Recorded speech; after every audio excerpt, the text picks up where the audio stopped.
There is a certain kind of pain that feels heavier when you have loved ones around you, yet still feel as though you cannot share what is breaking you inside, because the presence of others does not always translate into true understanding or comfort. And so the silence grows louder within you, filling every thought with an unspoken ache that you try to manage alone. You look at the people around you, the ones who care for you, and you see their smiles, their laughter, their worries about their own lives, and you feel like opening your heart would only burden them.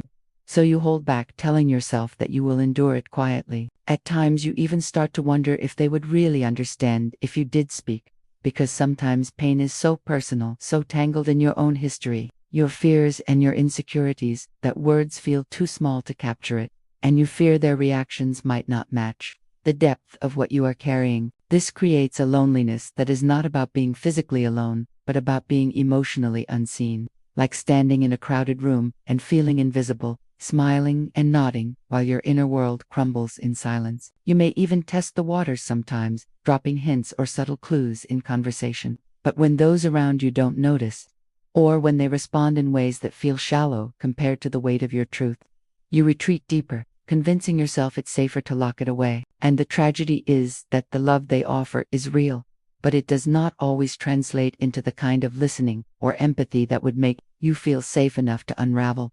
So you keep building walls, telling yourself you are protecting them from your darkness, when in reality you are also protecting yourself from the fear of not being understood. The longer this goes on, the more you feel disconnected, like your voice has no place, and the pain compounds itself. Your original hurt, now joined by the ache of silence, the ache of not being able to share, until your heart feels heavy, even in moments that should be light. It is in this tension that so many people live, surrounded by love, yet imprisoned by loneliness, desperate to be heard but unable to risk the vulnerability of speaking, torn between the comfort of others and the isolation of unspoken suffering. And it is one of the hardest burdens to carry, because it feels like a cage no one else can see. There is a particular kind of silence that comes with having people around you, yet still feeling utterly alone. A silence that isn't about the absence of sound, but about the absence of understanding. You can sit in a room full of loved ones, family members, friends,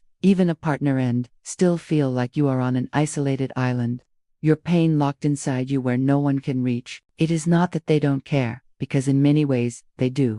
They might ask how you are, offer kind words, or try to distract you with laughter, but the truth of what weighs on your heart feels too heavy, too complex, or too misunderstood to put into words. You want to explain it, but every time you try, the words dry up in your throat, and you tell yourself it's not worth burdening them or hearing the well-meaning but shallow reassurances that only scratch the surface. So you nod, you smile, you pretend, and inside you ache. The loneliness in those moments feels sharper than if you were physically alone, because it's proof that even surrounded by love, connection can still be out of reach. This feeling creates an inner conflict. On one hand, you long for someone to see past the mask, to notice the weight in your eyes or the exhaustion in your voice, and to sit with you in the rawness of your pain without trying to fix it. On the other hand, you also fear what would happen if you truly opened up. Would they understand, or would they pull away, uncomfortable with a reality they don't know how to handle? Sometimes it is easier to say nothing, to keep it inside, because the thought of being dismissed or misunderstood is worse than silence itself. So the conversations stay on the surface, revolving around daily life, jokes, and small worries, while the storm inside you rages unseen.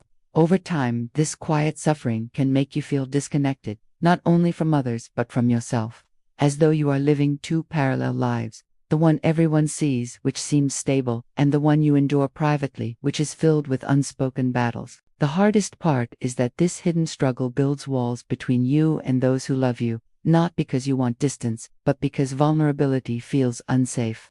You may even convince yourself that no one could truly understand your pain, that it is uniquely yours, and that sharing it would only highlight the gap between your world and theirs. And yet, deep down, the human soul craves connection. We are wired to share our stories, to be seen in our darkest hours, to feel the comfort of another heart saying, "I may not fully understand, but I am here." When that doesn't happen, or when you can't allow yourself to risk that openness, the loneliness takes on a shape that love alone cannot erase. It lingers, it gnaws, and it convinces you that maybe your pain is meant to be carried alone. That belief, more than the pain itself, is what isolates you the most, making you question the very bonds that should be your refuge.